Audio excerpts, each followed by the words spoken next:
দুনিয়াতে আপনার পছন্দের, আপনার প্রিয়, আপনার ভালোবাসার মানুষ, আপনি যার ভক্ত অনুরক্ত হিসাবে নিজেকে দাবি করছেন, তার অনুসারী হিসাবে তাকে আপনি গর্ব করছেন, কিয়ামতের ময়দানে আপনাকে আল্লাহ রাব্বুল আলামিন তার সঙ্গে উঠাবেন।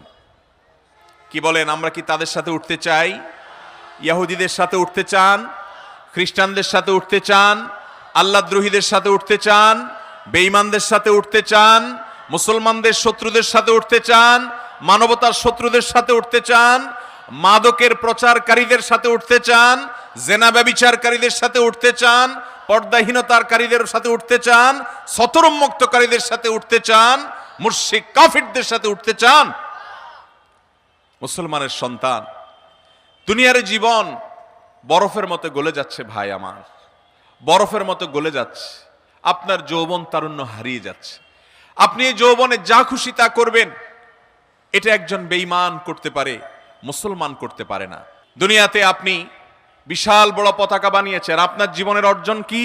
আমার জীবনের অর্জন হলো আমি 100 ফিট বড় পতাকা তৈরি করেছি। আপনার জীবনের অর্জন কি? আমি পছন্দের দলের খেলোয়াড়ের পতাকা টাঙাতে গিয়ে দুনিয়া থেকে মরে গেছি, চলে গেছি। আর যে ব্যক্তি জগা খিচুড়ি, জগা খিচুড়ি বুঝেন?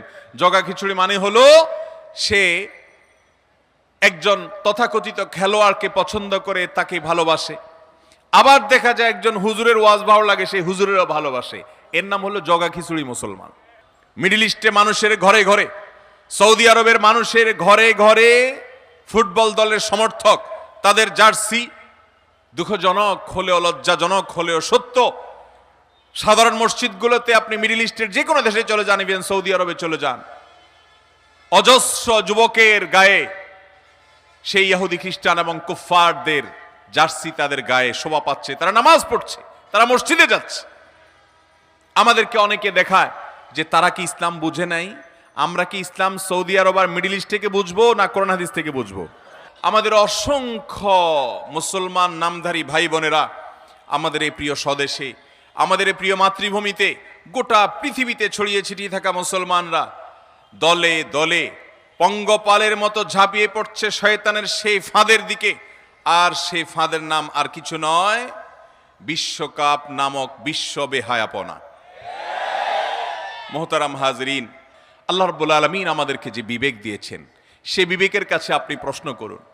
ইসলাম বৈধ বিনোদনের কথা বলে, আপনাকে সুস্থ বিনোদনের সুযোগ দিয়েছে। ইসলাম আপনাকে খেলাধুলার অনুমতি দিয়েছেন। আমাদের যুবক ভাইয়েরা, যুবতী বোনরা ভুল বুঝবেন না। ইসলাম মানে শুধুমাত্র পানসে এক ধর্ম নয়। ইসলাম মানে শুধুমাত্র এক পানসে জীবন বিধান